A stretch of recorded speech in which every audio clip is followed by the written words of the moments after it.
episode 70 of Today in the Scene. I'm Joe with Indie Arcade Wave, and I just want to say thank you to everyone that's checking us out, liking, sharing, subscribing. It means the world to us, and it really helps us grow. So we're going to do something a little different this week. I'm going to bring in a couple guys from the Galactic Battleground Slackers Inc. team, and we're going to talk a little bit about what's going on with Galactic Battleground, what it was like to build our new prototype cabinet, and then we're going to kind of just spitball some ideas for some games that we want to make. And we're going to ask you guys to comment down below to let us know which games you're interested in and which ones we should actually move forward with. But I guess I'm going to bring those guys in now. Kelly and Dylan, how you guys doing? Good. How are you? Great. Good. How you doing, Joe? I'm good. I'm excited to kind of try something new. Yeah, totally stoked. Yeah, I've just wanted, before we start, just remind everybody we've got the new Indie Arcade Wave hats. We're going to do hoodies and t-shirts and stuff. If you're interested in those, just hit me up on Instagram, and I will get those out to you. So let's first just have you guys introduce yourselves, kind of let everybody know who you are, what you've worked on, and kind of where you are in the development scene. Yeah, Kelly Pangburn. First time on Indie Arcade Wave in video format. One of the co-founders of Slackers Inc. with Dylan, and I do most of the coding here with our team, or actually all the coding, game design, and cabinet design. Do a little bit all of it here, and yeah, that's it. Hey guys, it's Dylan. I am the co-founder and a creative director of Galactic Battleground, and I do all the art, game design, and ideation of some of the games. Yeah. Yeah, so I guess before we jump into like all the other games that we kind of want to talk about, let's just recap the story of GBG, where the idea came from. I came in like pretty much once the idea was already figured out, and we were kind of in the process of finishing off the game. So just talk about kind of where the game came from, and then we'll talk a little bit about the new cabinet and what it was like to prototype that. Yeah, sure. Well, my day job is basically mobile app development, and I do a lot of prototyping for new mobile frameworks and SDKs that come out, and I would ask Dylan to do some graphics for them. There's a couple of apps actually out from the App Store right now. If you just Google or search for Slackers Inc., you'll see a couple of them. We have like Danger app, Aqua Hero, to name a couple, and mostly just small 5-second games, really, really short games that are meant to just basically test out certain SDKs on iPhone and Android. And then after doing that a couple times, Dylan came to me. He's like, I'm kind of want to make my own game now. I said, okay, that's great. What do you want to make? And he's like, I want to make Galaga. I said, well, Galaga's a great game, and we can't just copy it letter for letter. So let's do something different. Let's make Galaga, PvP, because that night I remember him saying to him directly that the best thing about replayability is the player-on-player experience. Single-player games are fun and great, and a lot of people love them, but people get really excited about player versus player competition, and we thought this Galaga universe, if you will, is a good spot to explore a player versus player experience. So Dylan and I sat together that night and came up with a PvP experience where we had one ship on the top and one ship on the bottom. Put a few obstacles in between us. And we started working on the power-ups together. I think we came up with 6 or 8 that first night. And I think they're all still in the game today that we came up with. Reflect Shield, Shooting Star. That was Dylan's big one, as he wanted a Shooting Star so bad. He wanted the sniper bullet. Shockwave, to name a few. And we built it all on an Apple TV because I didn't have the latest console at the time. I was kind of doing mostly computer games at the time. So the only platform I had that I had controllers for on my big screen was Apple TV. And luckily Unity exported to Apple TV, so it wasn't really a big a big transition, and I'm used to iOS programming anyway, so it wasn't really difficult to get it on there, to set it up. So we would make some power-ups and we just try them out. And I remember the first night, Dylan and I sat on the couch and we played probably 3 hours. And we just kind of looked at each other and like, this could be pretty fun, and it's kind of fun. So it just we kind of took off from there. Would you agree, Dylan? Yeah, it was really fun to just test and figure out angles and add different environment, because I know we added some really crap. I added some really crap graphics within like a couple minutes and took a lot of stock stuff and we just played with it. It was a big learning curve to figure out all the art, because I know I had to do, at the time we were trying to put it on Steam and the phone and do all these different variants for logos and pixels, and it was just a higher learning curve for me. And it was exhilarating to just see something that we kind of just threw together, and it ended up being so much fun. And I don't know, just coming up with the power-ups and the turrets and all that stuff throughout the years has been really interesting and fun. Yeah, it was definitely, at the end of the day, I was just like, well, let's just make something at least we both like to enjoy playing and go from there. And if people like it, great. Then if not, we'll do something else, But people started liking it. We took it to conventions, started out at 2D Con, things like that. And eventually, right around the time Joe came in, there was this game is inspired by a arcade game. Maybe we should just make an arcade cabinet, why not? And so we did. We created a cabinet. We tested it out at Updown. It tested out great. We had a lot of great feedback. We had a launch party at a local establishment in Minneapolis. More great feedback.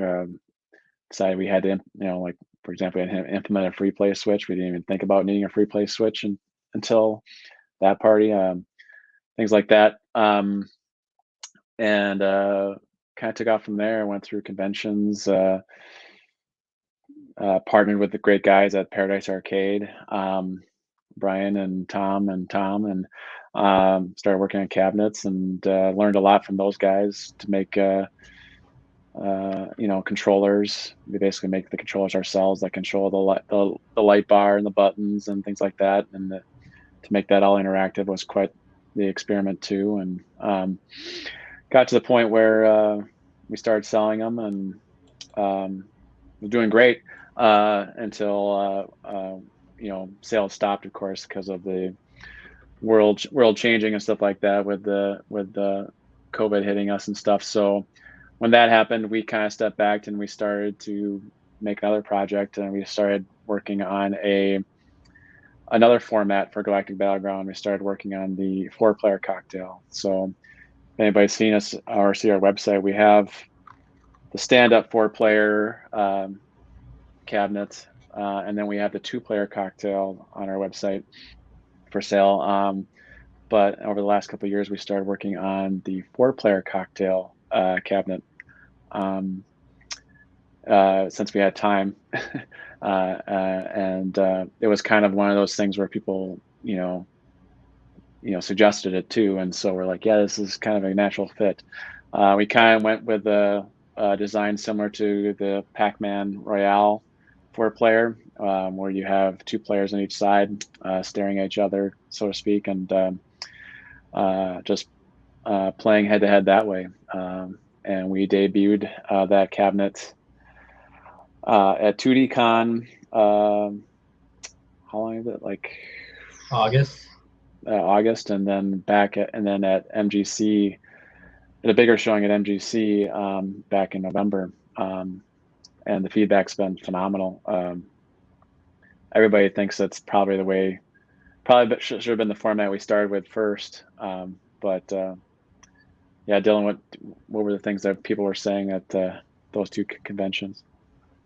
Basically, it's just it's the way it should be played, and it's easier to see everything. I did get a couple of feedback about how the light bar is a little bit too much, because when it flashes when you die, it kind of like stuns you with your eyeballs. You're like, oh shit, like I'm being blinded. But all in all, though, other than that, really good reviews on it. Like easy to walk up to. I know we had Nikita say that we should make the menu reversed, if you know what I'm saying. Like, Yeah, you were talking about the final results. Right now, the final results where it gives you the stats of how many people, how many deaths you had, how many kill shots you had, all that kind of stuff. It only goes one way, so it's hard to read right now. Yeah, and I know that one guy with his son from Stern Pinball, his kid just like wouldn't stop playing it. He came back like every hour and played for like 2 hours. And it was really cool to see that. And then he ended up buying I some kind of merch. interviewed him too, so I might have to get you that video, Joe. We interviewed that guy from Stern and his son, who played literally for 2 hours at MGC, I think, twice. Yeah.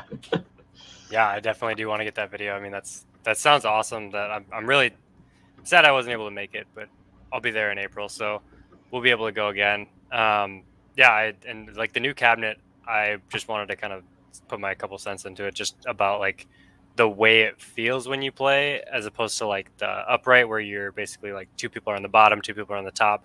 Being on the top is like, it's not really that enjoyable, honestly. You're up there and it feels weird, like everything is backwards. With the 4-player cocktail cabinet, you're able to like look at your player. You're always on the bottom of the screen. It feels super natural, and then you're head to head with your competitors, which just, I mean, really makes that feeling better. I guess that's all we really wanted to talk about with GBG, because we just wanted to kind of recap, let people know what it is and kind of where we came from.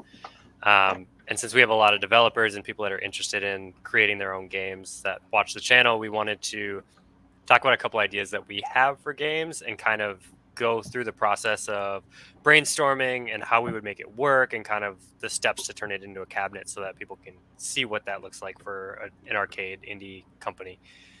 So the first one is Super Beer Bros. I don't know who wants to speak on that one first. I know it was kind of Dylan's idea, right? Yeah, let's let Dylan start with that one. So back, it was like a year ago when you got Tapper, Kelly. Like, Tapper was my favorite game growing up as a kid, and we that's all I played a lot of it growing up, and I found one in Green Bay, Wisconsin last winter, and I just couldn't say no, so I went over and got it. It was one of the most fun games I ever played. It was a bitch to get. Yeah, it's a heavy beast. My basement doesn't have a. You can see behind me, that's my basement, but there's no. It's on my basement's underground, so there's no like entry. So you have to go down a flight of stairs, and I made Dylan help me take it down. But not to mention you have to go up a couple stairs to get into the walkway, then to go down the stairs. Yeah, but we did it though. It came down unharmed, which was great. Yeah. So I have to hire guys to get it out if I ever move. So yeah, right. So he got that game, and I was like, hell yeah! Like, I love Tapper, and I remember when Kelly showed me it on Xbox because they had Root Beer Tapper on the Xbox Arcade, and I played a lot of that. And to be able to play it on a pristine cabinet and just like really feel the joysticks, and I was just like, this is so good, like this cabinet's mint great. That I got. It was nice. But I was always like, I kind of got a little drunk, and I was like, man, like where all good ideas come from. Yeah. I really wish like there's two toggles here. There's two server toggles, and like the movement thing. And I was like, yeah, for those who don't know, there's two taps next to the joystick on Tappers. So if you're left-handed or right-handed, you get to pick. So yeah, so like I was just like, man, like if this game could be like head-to-head serving beer, and I work at a bar, and that's like my career for now, and like I serve people beer all the time, and like there's always crazy shit that happens, and I was just like, man, it'd be really fun to kind of like incorporate a restaurant vibe, but also just like about beer and like cocktailing, and just like do it head to head, like one-on-one, like whoever, or like together, like a game where you can work together to get all the people out, because it's like, oh shit, it's like fucking 7 o'clock, it's happy hour or whatever, and try to get everyone out and get them all drunk. And Tapper is like a good indicator, and I was just like, it'd be so much fun to make it compatible for co-op or head to head, because the only thing that you're competing against is someone else's high score. It'd be fun if it was against your neighbor, or together, like trying to get all these people out. And I don't know, So I like told Joe about it, and then like it never went to fruition. And then I like was like, okay. And then Joe's like, hey, what about that idea you had? I was like, what idea? the tapper, two-player tapper. I was like, well, let's dive into it. So like, what would be the gameplay for a versus tapper or a co-op tapper? So we were thinking about, like, I don't know if you guys know the Atari logo. I know you can see my hands, but it kind of goes like this. So like it kind of like, I was thinking about making it like every bar, since there's like 4 bars on tapper. So there's one here, one here, one here. Like there's 4 bar tops or whatever. Anyway, instead of like serving vertically, you serve it from the top, and it kind of like swirls. I don't know how to fucking this. Yeah. But basically, each bartender would have their own side, and they would serve it this way and try to get the people out the door that is coming from the top part right here.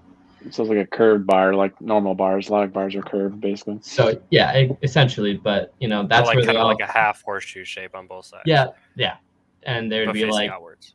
Yeah, and then there would be shorter bars, because some of them would curve to the side more. So it'd be difficult to get those guys out, like the top ones are like the most priority. And I kind of like really like the idea of like doing a traveling bar thing where it's like you go to different cities, and I kind of like Big Buck Hunter with that, like treks. And like in Tapper, once you like complete levels twice or 3 times, you go to the next stage, and like you get like the sports people, and then the aliens and the punks. And like it'd be cool if like you and your buddy that are playing together are playing head to head, and you go on these trek, like a 3 trek, and you pay like $1.50 or whatever, and you try to beat the trek, and whoever has the best score. And then there's like a mini game at the end where I was thinking about calling it like last call, and like you have to like kick out all these people, and you become a bouncer, and you just like throw them out, and like you have to do it like certain, maybe like a rhythm thing or something. I don't know. You have like 4 spots where people are just falling over, and you just kind of go over there and flick the tap, so they like throw them out the door. And, then that keeps coming up, and like you go to the next one, another guy just stumbles to the end, and then you have to go back and get them. You have to get out how many you can get out in like 30 seconds or something like that. Yeah, and you got to do it without breaking anything too. Yeah. Oh, you threw that one out the window. Whoopsie. I mean, and then, or you could do another thing where it's like at the end of work, usually you get a shifty when you work at the bar industry. So like you could see like who could drink the most without passing out. Like, I don't know, something like that. Yeah, probably want to do that. But the bonus games are pretty wide open right now. We have a whole bunch of different ideas for them, but the core idea of the gameplay is you have 2 different options, whether you want to play like head to head, so who can serve the fastest drinks, clean up the glasses the quickest, and kind of get the bar moving, make the most money, or you could play cooperatively where you have random waves, and sometimes there's more coming from the left or more coming from the right, and you need to cooperate together to get as much beer out as you possibly can. And like Dylan was saying, with treks in different areas, depending on what city you're in, people would change. I mean, whatever the bar goers in that area look like, whether they're like college kids or they're hipsters in this area, or it's an older crowd, like everything would be distinguishable to each place. And a cool thing that we thought about, like with integrating the cabinet and the art, was like if a specific brewery in your area, like let's say Surly, were to get one, we could customize the art so that it was only Surly beer within the game, and that makes it a little more personable to that arcade or bar, I guess. Yeah, so like basically just taking microbrews, and there's like a whole bunch of them out there, and having a game that's all based off of beer, and like that's what people love. People love beer and drinking, and it'd be really cool if like, you know, your brewery or whatever, or microbrew, cidery, has a make a cabinet game that's all, go ahead. that has a cabinet for you, like Mhm. that's your cabinet and it's your brand. I mean, yeah, it'll still say our game on it, but it's your brand, and you know, I feel like that would make it kind of cool and a little. I mean, you don't have to get it, but I just thought it was a cool idea. Yeah, it'd be cool. It'd be cool. I mean, like maybe even make the game exclusive to breweries only, kind of thing. I mean, that may be limiting the clientele, but it'd still be like nostalgia of it. It's like you can only get this in play this in breweries or something like that. It'd be kind of cool. Unless somebody pays a lot of money, which you never say never unless putting up zeros on a check. But or if you're a brewery, you can fund the whole project and make it only your beer logo, just like Budweiser. Yeah, that's the thing. I was thinking too, like as far as gameplay too, like with like the co-op versus head to head, like you know, you were talking about the horseshoe stuff like this, and you have like 3 or 4 bars that you're each serving as 2 players. The difference between like co-op and head to head, like head to head, you'd be like you can only stay on your side, and serving you get like maybe the exact same pattern each side, and whoever can get done first wins, kind of thing. But then like co-op, be random on each side, and you could have the bartenders flip to one side or the other. So like this side just happens to be getting more just by the random generator maybe or something like that. Like there's, and then so that the bartender can only flip on this side of the screen. You know, player 2 can only flip on that side screen when it's co-op. But if it's head to head, you can only stay on your side or something like that, which would make it interesting gameplay on both aspects. I think that'd be really interesting. Yeah, I do like that idea. What are we thinking for? I guess this is probably, I guess everybody can answer this. Dylan's probably a little more on this, but what are we thinking for art for this? Like, would it look like the original Tapper? Would we update it a little bit? Like, what are you thinking? I was gonna try to pay homage to it, not generally like, you know, copy it, but it's keep it pixelated. It's still a great looking game, all in all, and you know, yeah, it would be kind of cool to like, you know, maybe have a secret character that looks like him or something, and but you know, it's such a nostalgic game. It'd be nice to just kind of like take the inspiration, but don't totally like copy it. I don't know if it's probably keep it the 8-bit. Dude, it's still 8-bit or 16-bit graphics kind of thing. Yeah, not like 20, like not like, you know, the newer whatever 64-bit or whatever. I don't know. I just make our own bartenders. Yeah. And stuff. Mm-hmm. All right. Well, I mean, if you guys like that kind of idea, like if you think Super Beer Bros is something that we should work on, definitely let us know in the comments down in YouTube so that we know if that's something that we should actually like start pursuing. But there's another game that we kind of had an idea here for, and Dylan and Kelly came up with this pretty recently. So I'm probably not going to say much this time, trying to just take it in because I don't really know what they're talking about. But this one's called Total Truck Wrestling. I know there's inspiration behind it. There's probably a good story with the inspiration behind it. And we'll jump into like everything about this game. So where did this idea come from, and where do you guys want to start? Well, you should give like the prologue of like how it came up in the first place.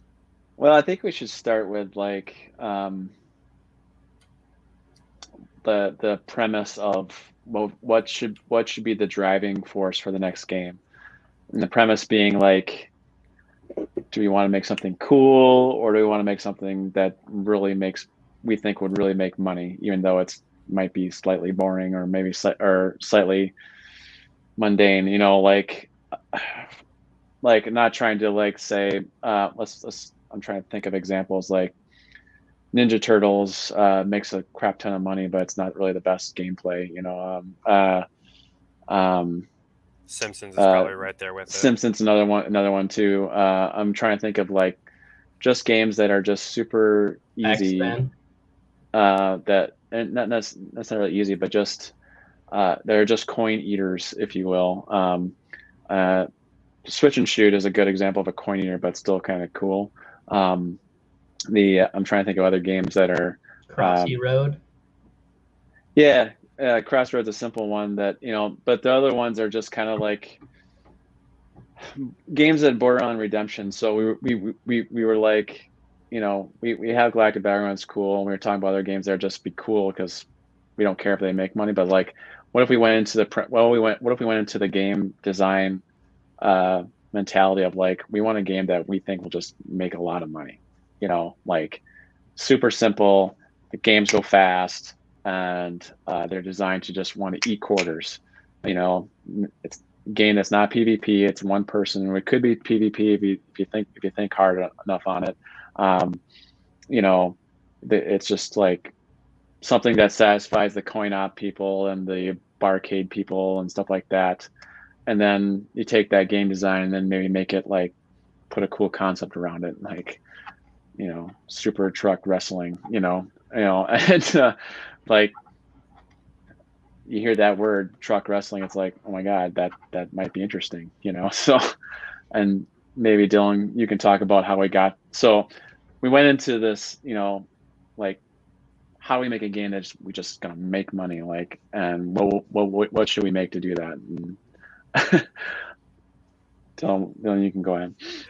So to preface it, a while ago, me and Kelly were trying to come up with an IP, and we were trying to like make a game for Rick and Morty, and they have this fucking hilarious episode called Interdimensional Cable, and we were like really inspired by all the stupid goofy stuff on it. And there's this one called Man versus Car, and it's a guy wrestling a huge car, and he ends up just Yes.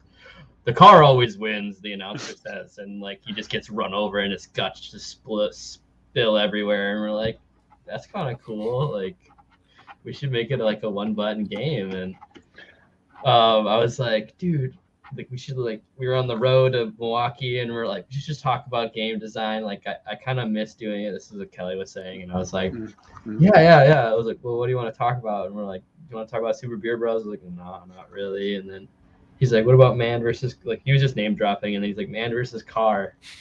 And I was like, hell yeah. Like, how do we make it really fun and interesting? And I was like, well, we gotta have a cool name. He was like, Total Truck Wrestling. And like, it's just like, I do this thing with my little brothers where I'm the tired Titan, and I like want to put him in a sleeper, and I'll put you in a sleeper. Like, I don't know. Anyway, then we like started talking about it, and he's like, I still think, Kelly was like, you could probably talk about the controls if you want. Mm-hmm.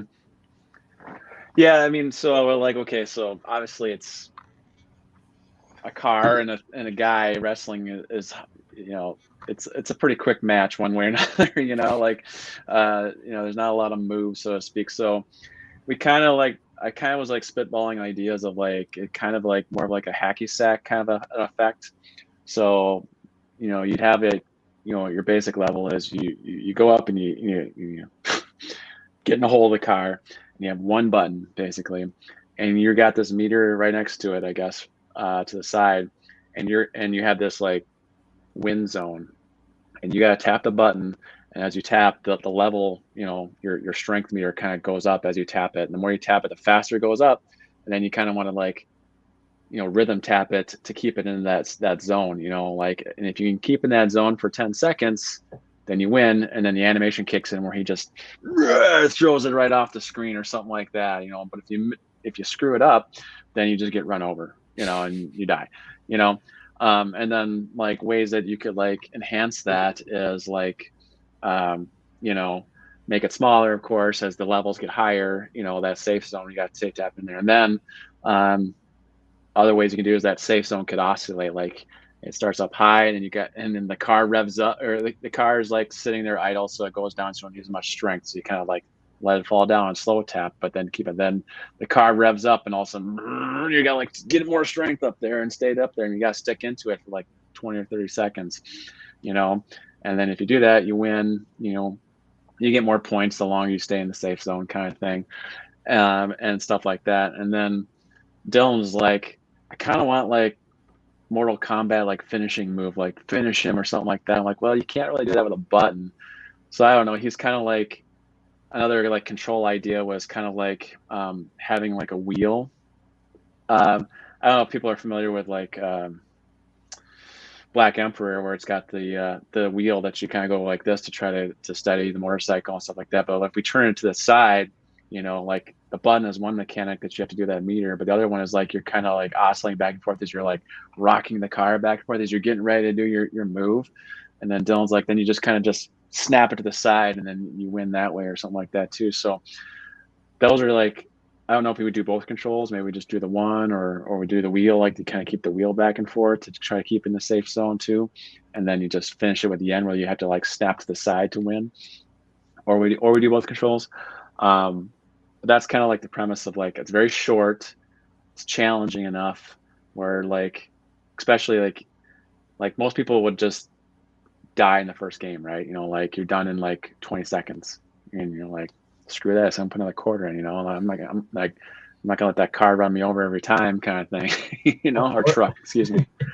And you maybe in the pregame, you like pre-select your wrestler too or something like that. You have like 6 to choose from or 8. Some of them do something a little different and tweak the it's the press does a little bit more if it's one wrestler, or if you have to only does a little bit, so you got to press a lot to get up there, but you have a little more finite leveling and stuff like that. So it's kind of like a borderline redemption game, if you will, but it's still like, it's quick, it's easy, it's kind of a test of a strength, and people like that. And it's it's just, I want to win, I want to get to the next level, boom boom boom, kind of thing and stuff. And you do 2 players basically, like just taking turns, think Tapper or Pac-Man or Donkey Kong, so each guy can take turns. Or you could have 2 different. So this goes right into the cabinet design, right? So like maybe you have like a 1-player version where it's just one button, one wheel, or you have a 2-player version where you have 2 guys neck to neck. It would just kind of like mirroring, but you still do it at the same time, basically. That'd be like the deluxe model, But the nice thing about the whole thing is like you can make the cabinet super small, right? Like it'd be a super small, it wouldn't take up much space.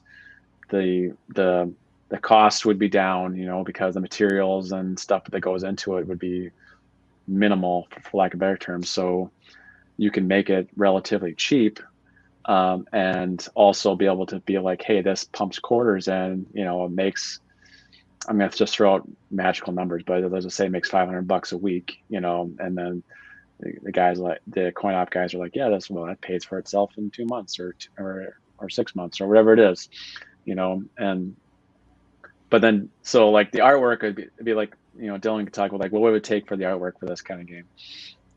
Also to add to it, kind of like what you were saying, how like players take turns, I kind of like think of it like Punch Out, but wrestling a car or a truck. Yeah.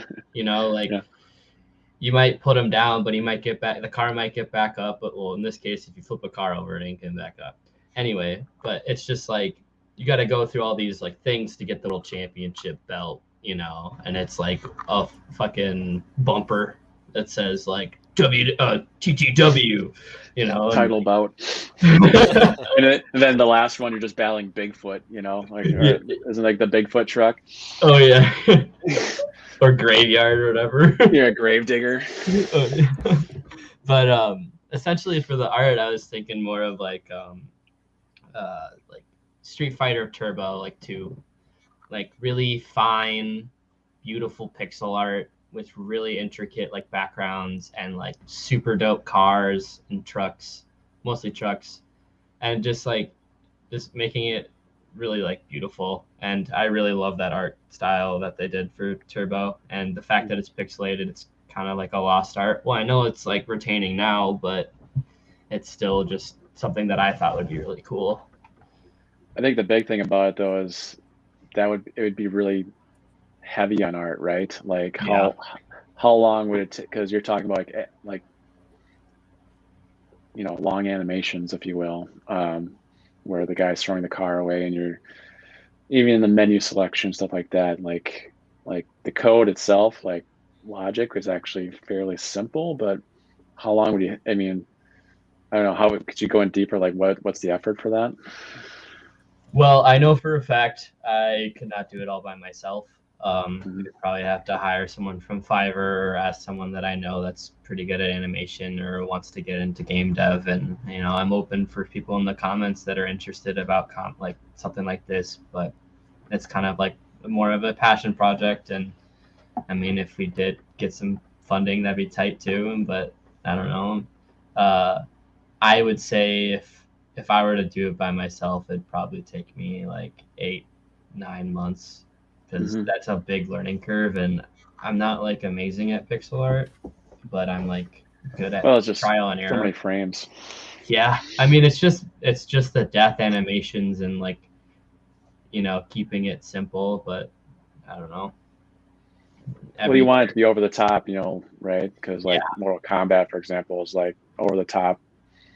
Like Mortal Kombat, Mortal Kombat 11 right now, the death animations are just Insane. They're so crazy. insane, but they're so awesome too. At the same time, like I have to tip my hat to the designers and guys and artists that made that Mortal Kombat 11. It's a beautiful game, and their death animations are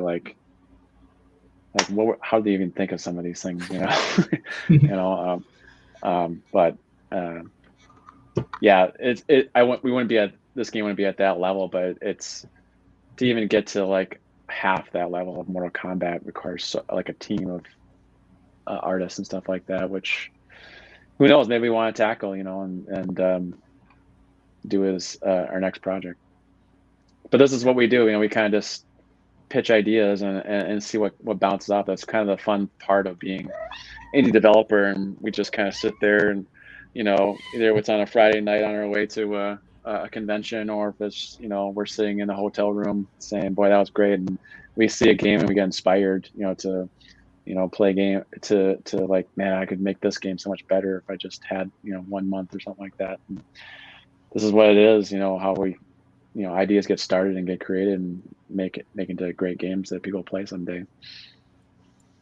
Yeah, it's all about just letting the ideas flow and just having fun with it. I mean, you're so right. It's all about like the drives to conventions are usually my favorite part, or like the bars that we go to late night. Just like the things Yeah. that you think of like in these moments that you wouldn't have thought of before. Like in the car ride is just like we're just talking about random shit, and something just comes up and you're like, oh, that would be a really funny game. Like, what if we put the time into like doing that? Mm-hmm. And that's kind of what it is like in the development scene. Is it's just coming up with that unique idea, and sometimes it takes a lot of ideas to get there. But if you guys like that one, let us know in the comments. We'd be excited to work on both these games. So we just kind of want to get an idea of what people like, what people think would be funny, and just maybe even feedback. Like if you think something would be cool in the game, just let us know. Yeah. The last Maybe thing if I you're really maybe if go ahead, you're a bar owner, or if you're a coin operator, or if you're a brewery owner, these are all kind of inputs we like, or obviously game players too. Like, let us know what you think. Yeah, I guess the last thing I kind of wanted to bring up, because I think it's cool to see people that are developers, and like I feel like once you've worked on a game, you look at games different. Like if you play games, you play it, you enjoy it, maybe you kind of look at the art a little bit here and there.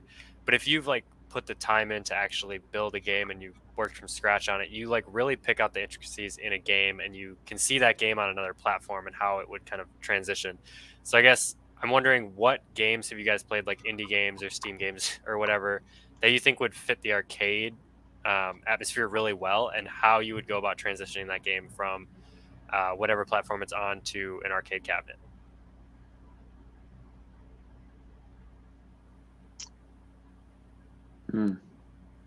Dylan plays more newer games than I do, so he's probably better to answer this question. I like. Well, you said Stick Fight. Well, yes, yeah, that's true. Stick Fight was one of them that It's was just it. hard to transition that game though, because it's like I don't know. Maybe you need a ball and a button. Do you know what I'm saying? Maybe, I mean, because they have, so Stick Fight would be an interesting one to transition, because they basically got dual joysticks, right? And buttons. You could probably, what you'd want to do is kind of like the aviator mode, if you will. You have I can't remember what game it is, but there's a game that has 2 joysticks, but there's buttons for the thumbs on top. So you could basically, control the guy and control the gun and just, have the button, or you can even have like, a trigger on that second joystick too, and that'd be kind of like controls that would work for stick fight. Stick fight is an interesting game where it's just it's like simple graphics, but it's some of the animations are just hilarious, and that would translate to an easy arcade game as far as controls and stuff like that. I mean, I can't speak as far as the code because that's not, I don't even know what it's written in, but it'd be like most of these games we talk about, we would be doing from scratch, obviously, anyways. But something similar to that would probably be a great arcade game. 4-player stick man with just gun with a gun and blast them off the edge kind of thing. I mean, that's fun for all ages. I mean, yeah, I'm thinking of a couple just off the top of my. I'm looking at all my indie games on the other screen, because I know Dylan and I were talking about like what would be really fun. Nidhogg. Nidhogg would be super fun. Crawl. Yep. Crawl would be great. Crawl would be a really, really good arcade game. Little tough to transition the controls, but the idea of the game would be super fun. Just because the idea of like, for anybody that hasn't played Crawl, it's like a 4-player game, but everybody is playing against each other kind of, because you're like leveling up. I haven't played it in a while, but like you're like leveling up a ghost, and the person that gets to level 10 first is the one that wins everything. And then you get to fight the boss at the end, but it's like you pretty much want to like work as a team until you're to the last point, and then you try and like stab everybody in the back. I mean, obviously, like I'm just trying to think like what other games would be good. Duck game would be good. Cuphead. Cuphead. I mean, that's been put into an arcade cabinet, which I think is a really good one. Yeah, there's a handful of people that have put it into like more like personal cabinets, like Raspberry Pis and stuff like that. I just think if they did a stand-up cab, that actually be kind of cool. But the game's so damn hard. It's so hard. Ultimate Chicken Horse. I've never played it, but I heard someone say it'd be a good game for. Yeah, we were talking to Chaco about a bunch of games a while back. Yeah, I mean, there's so many indie games that I think would transition really well. It's just a matter of kind of how you'd go about the controls. You got to pick a simple game that has solid gameplay. Yeah, I mean, I guess that kind of wraps everything up. I guess all that's really left is just social media. People know where to find Galactic Battleground. And that's pretty much it. Who wants to shout out the social medias? I will. YouTube is Galactic Battleground. Facebook is Galactic Battleground. Instagram's Galactic Battleground. And Twitter is GBG_the_game. And yeah. GalacticBattleground.com. Yep, that too. I'll throw everything in the description. We've got some merch on the website. If you're interested in the game, like buying a cabinet or anything, that's on the website as well. We haven't put the 4-player cocktail on there yet. We're still kind of working out the last of the kinks, but it'll be on there eventually.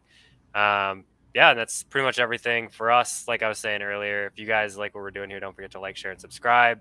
And we do want to hear from you about what you think about the game. So comment down below which game you liked more, which game you'd rather play, and things like that. And we'll see you on the next one. Peace. Thank you.